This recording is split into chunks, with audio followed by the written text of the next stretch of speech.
Salam, oras, menjua-jua, jua-jua, Yahoo,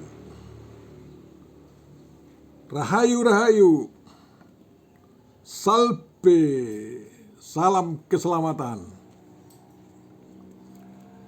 Kita bertemu kembali dalam channel ini Bapak Ibu Saudaraku yang terkasih, yang sekarang kita gunakan untuk merenungkan apa yang menjadi evangelium pada tanggal 9 November tahun 2025, minggu ke-21 setelah Trinitas di gereja kita.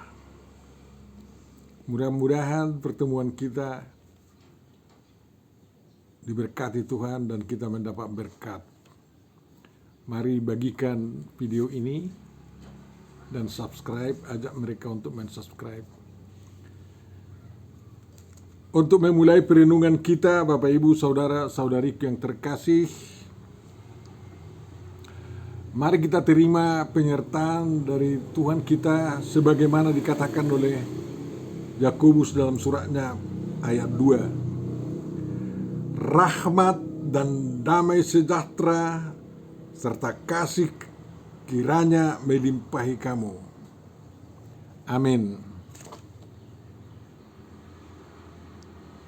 Firman yang akan kita renungkan ditentukan dari surat Yudas, ya, yang terdiri dari satu pasal itu, tapi ayatnya ayat 17 sampai ayat yang ke-23. Kita baca. Tetapi kamu saudara-saudaraku yang terkasih, ingatlah akan apa yang dahulu telah dikatakan kepada kamu oleh rasul-rasul Tuhan kita, Yesus Kristus. Sebab mereka telah mengatakan kepada kamu, menjelang akhir zaman akan tampil pengejek-pengejek yang akan hidup menuruti hawa nafsu kefasikan mereka. Mereka adalah pemecah belah yang dikuasai hanya oleh keinginan-keinginan dunia ini dan yang hidup tanpa Roh Kudus. Akan tetapi kamu, saudara-saudaraku yang kekasih, bangunlah dirimu sendiri di atas dasar imanmu yang paling suci dan berdoalah dalam Roh Kudus. Peliharalah dirimu demikian dalam kasih Allah sambil menantikan rahmat Tuhan kita Yesus Kristus untuk hidup yang kekal. Tunjukkanlah belas kasihan kepada mereka yang ragu-ragu. Selamatkanlah mereka dengan jalan merampas mereka dari api. Tetapi tunjukkanlah belas kasihan yang disertai ketakutan kepada orang-orang lain juga. Dan bencilah pakaian mereka yang dicemarkan oleh keinginan-keinginan dosa. Demikian firman yang akan kita renungkan Bapak Ibu Saudara-saudariku yang terkasih. Tentu saja yang berbahagia adalah orang yang mendengarkan, memelihara, memahami, menghayati, mengamalkan dan melakukan perintah firman Tuhan dalam perbuatan-perbuatan baik. Amin. Tuhan Bapa Surgawi, terima kasih atas firman yang telah dibacakan kepada kami. Kami akan merenungkannya sebagai nasihat untuk meneguhkan iman kami. Tolonglah kami dalam perenungan ini Tuhan. Buka hati dan pikiran kami untuk mencamkannya. Dan tolong kami untuk melakukan nasihat-nasihat-Mu yang baik itu. Dalam Yesus Kristus, sempurnakan doa kami dan kabulkanlah. Amin. Bapak Ibu Saudaraku yang terkasih,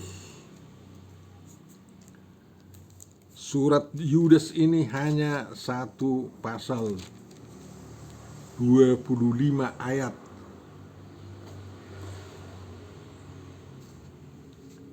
Perjanjian Lama juga berisi kitab yang paling pendek, misalnya kitab Obadiah kan.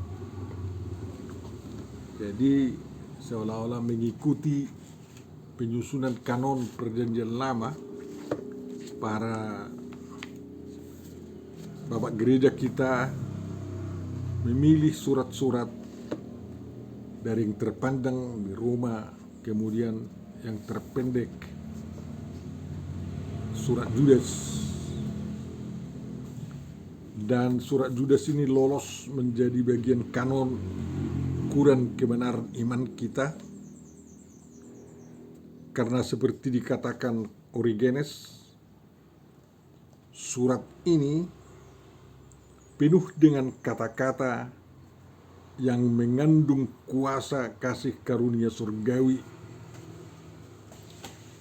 Dan kiranya kuasa karunia surgawi itu dapat kita nikmati dan kita rasakan juga melalui renungan untuk bagian terpenting daripada surat ini. Surat ini terdiri dari 4 bagian, yakni salam, lalu dikatakan hukuman atas guru-guru palsu, dan nasihat untuk meneguhkan iman, lalu penutup. Dalam salam dikatakan bahwa Judas adalah hamba Yesus Kristus dan saudara Yakobus.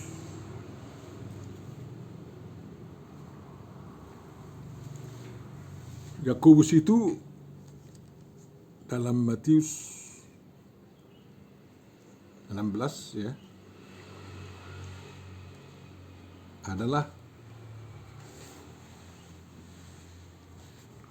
saudara. Dalam Matius 13 ayat 55, Judas itu salah satu dari saudara Yesus katanya. Tapi yang jelasnya dapat kita katakan berdasarkan Matius 13 ayat 55 itu, Maria mempunyai putra dan putri, bukan Joseph. Joseph mempunyai putra dan putri selain Yesus Kristus. Dan putra yang ada 4 putra, yakni Yakobus bin Yusuf, Joses bin Yusuf, Simon bin Yusuf, Judas bin Yusuf. Dan saya tidak katakan di sini mereka sebagai binti Maria, karena banyak spekulasi ya yang mengatakan bahwa Bunda Maria setelah melahirkan Yesus, dia tetap menjadi perawan atau anak darah. Dan kalau demikian dia tidak melahirkan anak. Jadi 4 orang dan putra Yusuf ini, dan putrinya ada juga tentu saja dari istri yang lain. Tapi yang jelas Judas ini, saudara Yakobus ini, mereka berdua menjadi hamba Kristus. Ya. Ada Rasul Yakobus, bapak gereja di Yerusalem. Ada Judas hamba Kristus yang tidak mau melampaui abangnya Yakobus, tetapi cukup mengatakan dirinya sebagai hamba Kristus, sebagai bagian orang percaya. Mereka berdua ini bertekad mengikuti Yesus Kristus yang sudah disalibkan. Mereka tahu, mereka saksikan, dan juga mereka tahu bangkit dari kematian, lalu naik ke surga menjadi Raja, menjadi Tuhan, atau bukan menjadi Tuhan, kembali kepada asalnya sebagai diri Tuhan sepenuhnya ya. Jadi kalau di surga dia sudah 100% Tuhan ya, firman Allah, Roh Kudus.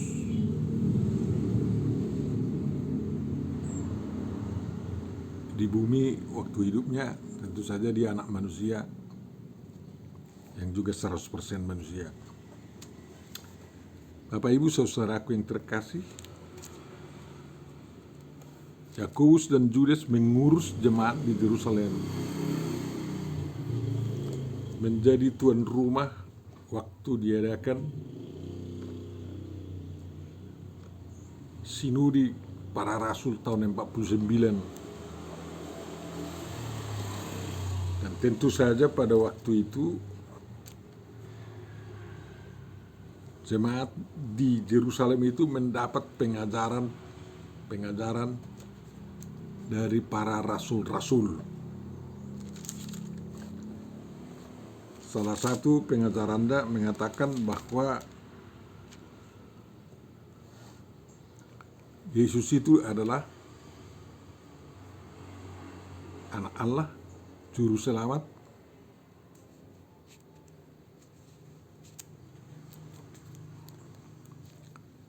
firman yang menjadi manusia, anak domba Allah yang memikul dosa dunia, dan yang akan datang kembali untuk menghakimi orang yang hidup dan yang mati, dan yang memberi pesan kepada murid-muridnya agar memberitakan Injil kepada segala bangsa, menjadikan semua bangsa menjadi pengikut Yesus Kristus, membaptis mereka dalam nama Bapa, Anak, dan Roh Kudus. Jadi pengajaran jemaat Yerusalem itu mendapat pengajaran yang langsung dari para rasul, dan mereka diserahkan untuk dibina oleh Yakobus dan Yudas.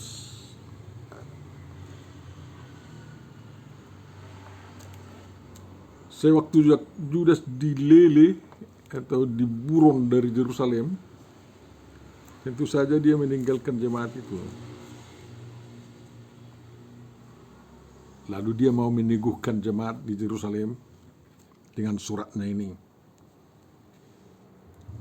yang penuh kuasa kasih karunia, ya kan?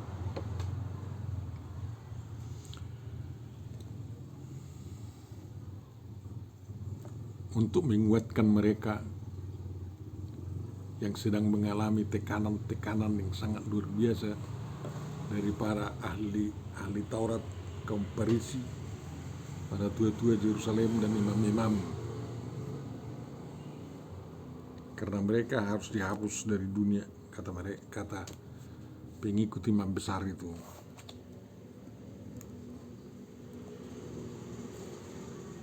Itulah makanya Yudas punya alasan yang kuat mengatakan, ingatlah akan apa yang dahulu telah dikatakan kepadamu secara langsung ya oleh rasul-rasul Tuhan kita Yesus Kristus. Itu menjadi bagian iman yang menjadi dasar hidup jemaat Yerusalem itu. Mereka harus berdiri kokoh. Dan Paulus tahu mereka harus didukung juga dari finansial, sehingga Paulus mengumpulkan uang bantuan kepada mereka.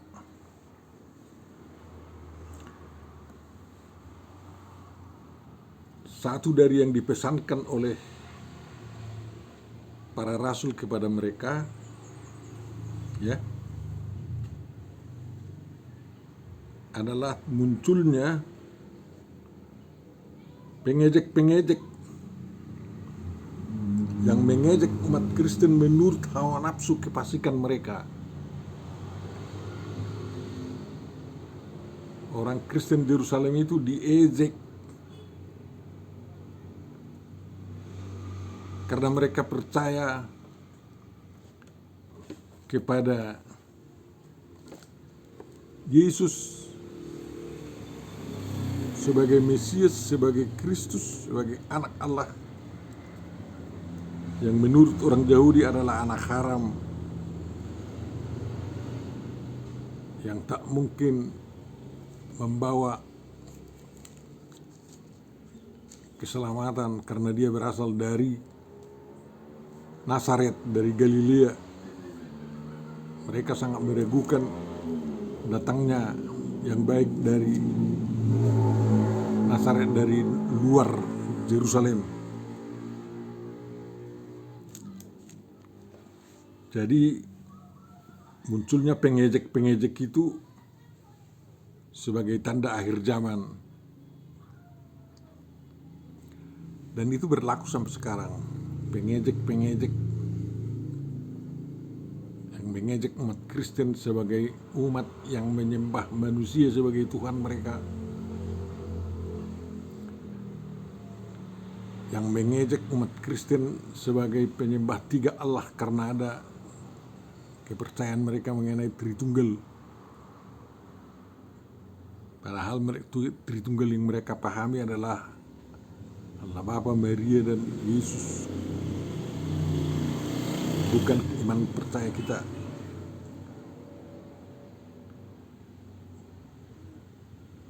Umat lain mengejek kita.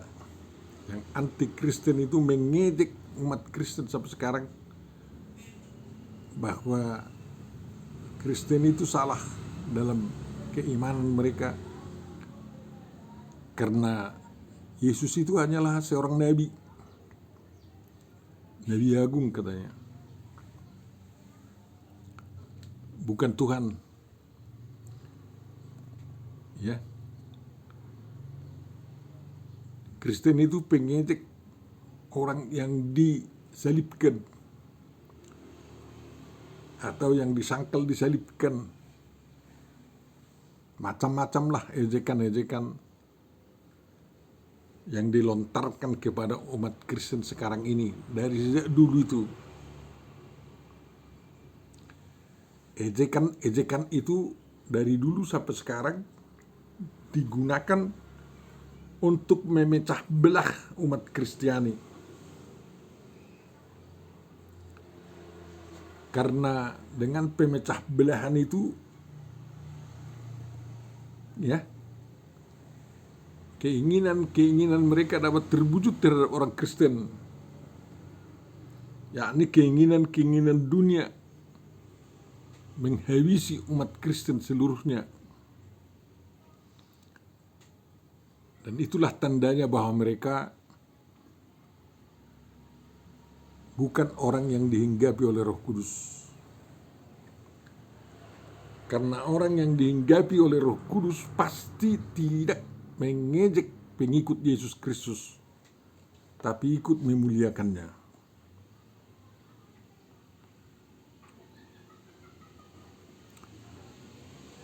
Dalam situasi untuk menghadapi situasi pengejekan ini yang bisa melunturkan iman percaya, umat Kristen di Yerusalem dan juga kita sekarang ini harus tegak,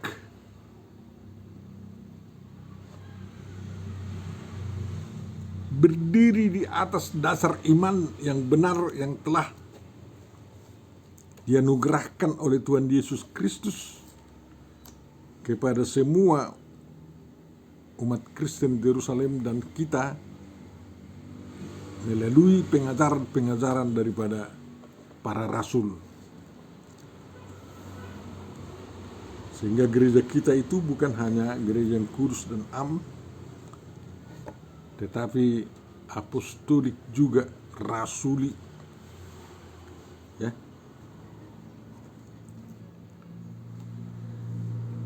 Iman kita adalah iman yang paling suci.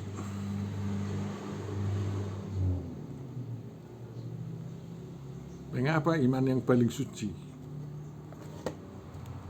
Karena iman kita berbeda dengan iman iblis. Iblis percaya adanya Tuhan yang esa, tetapi mereka melawan Tuhan. Kita percaya kepada Tuhan yang Maha Esa sebagai penampakan daripada Jehovah Elohim, Ruach Hakudus, dan firman Allah atau Dabar Yahweh. Itu Tuhan yang satu, dan di dalam diri Yesus Kristus kita kenal itu sebagai penampakan daripada diri Bapa, Firman, dan Roh Kudus. Yesus itu adalah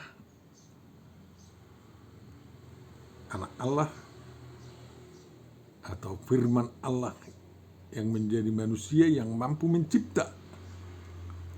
Dan dia adalah kalimat Allah dan juga roh Allah. Dalam dirinya terpadu ketiga esaan daripada Tuhan kita.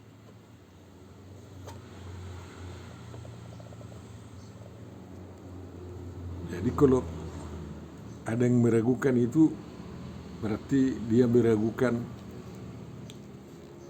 kemahakuasaan Tuhan. Orang Kristen harus berdiri teguh dan membangun dirinya di atas iman yang paling suci itu. Dan orang Kristen harus memohon kuasa dan kekuatan dari Tuhan, ya, di dalam Roh Kudus, sehingga kuasa Roh Kudus itulah yang menguatkan mereka melawan para pengejek-pengejek itu.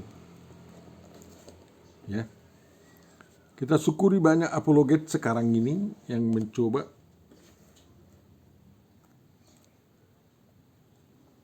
mempertahankan kebenaran iman Kristiani kita. Tapi sangat disayangkan baru-baru ini terjadi keseleo pembelaan menjadi debat yang ditertawai oleh umat beragama lain yang mengatakan bahwa Yesus katanya dihantar oleh iblis untuk disalibkan, sehingga orang Kristen harus berterima kasih kepada iblis. Tetapi iman yang benar adalah bahwa Yesus bersama Bapaknya memilih jalan salib, memilih jalan penderitaan itu sesuai dengan nubuatan perjanjian lama di Matius, di Yesaya 53 dan Mazmur 22, ya, untuk memikul salib dan menderita di dalam salib dan mati di kayu salib, agar hukuman yang ditimpakan kepada Yesus itu benar-benar menjadi hukuman untuk cara Tuhan mengambil alih dosa seluruh umat manusia. Kita tahu hukuman salib itu dikenal di Romawi dan juga di kalangan orang Yahudi. Jadi mereka yang Yahudi dan yang Romawi bertemu di dalam menghukum Yesus soal jenis hukumannya. Tapi Tuhanlah yang merelakan diri mengalami hukuman itu sebagai ganti kita untuk dihukum karena dosa-dosa kita. Jadi kita harus berdiri tegak dalam iman seperti itu. Tentu saja iman kita itu harus kita pelihara dengan menunjukkan kasih Allah terhadap sesama, ya, terhadap kita sesama umat Kristen dan juga terhadap orang lain. Tunjukkanlah belas kasihan yang disertai ketakutan kepada orang-orang lain juga, katanya. Ya, pelihara dirimu dalam kasih Allah sambil menantikan rahmat Tuhan kita Yesus Kristus untuk hidup yang kekal. Tuhan telah menjanjikan hidup yang kekal kepada kita sehingga kita tidak takut mati, entah mati disesah oleh dunia ini seperti Tuhan Yesus Kristus yang sampai mati di kayu salib. Karena apa? Kalau kita mati oleh karena nama Tuhan Yesus dan kepercayaan kepada Tuhan Yesus Kristus, kita akan mendapat rahmat Tuhan dan dihadiahi hidup yang kekal. Karena kepada kita berlaku kata ucapan Tuhan Yesus, hari ini engkau bersama saya di Firdaus, katanya. Ya, selagi kita walaupun diejek, walaupun dihina, mungkin ditindas seperti di Sudan sekarang mengalami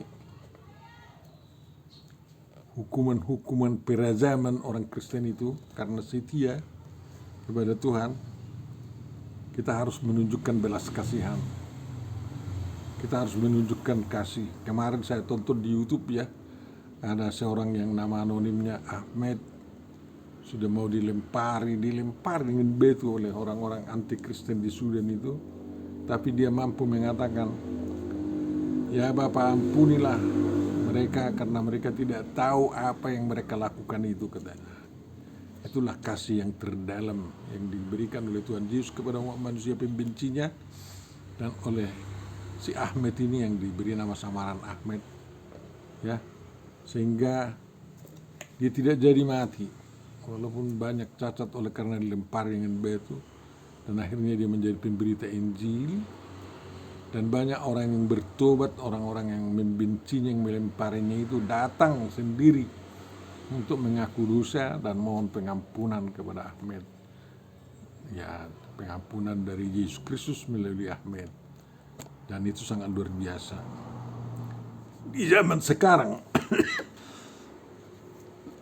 pengejekan itu sudah banyak diubah menjadi penindasan, pembunuhan, seperti dikatakan Tuhan Yesus bahwa kamu akan diadili, akan ditindas seolah-olah mereka patuh kepada Allah yang mereka percayai, katanya.